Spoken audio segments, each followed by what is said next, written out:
আজ গেছিলাম শুটিং প্লেসে ঘুরতে। আজ আমরা আবারও ঘুরতে গেছিলাম বাড়ির পাশে বাংলোতে। এই বাংলোটি তৈরি হয়েছিল ইংরেজ আমলে। এখানে ইংরেজ সেনারা থাকতেন। জায়গাটা পরিচর্যার অভাবে এখন কেমন যেন হয়ে গেছে।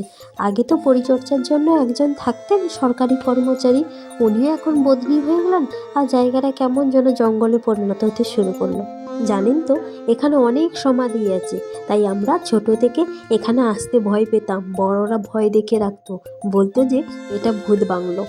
আমাদের গ্রামের লোকেদের এই ভূত বাংলো কথাটি সত্যি হয়ে উঠল একটি ভূতের শুটিংয়ের মাধ্যমে। এই কিছু মাস আগে রজতাভ দত্ত আরও অনেক সেলিব্রিটিরা এসেছিলেন একটা ভূতের মুভি শুটিংয়ের জন্য। মুভিটি সম্ভবত ছদ্মবেশী, যদিও এখনও কোনো ট্রেলার আসেনি, তাই আমি নামটা শিওর হয়ে বলতে পারছি না।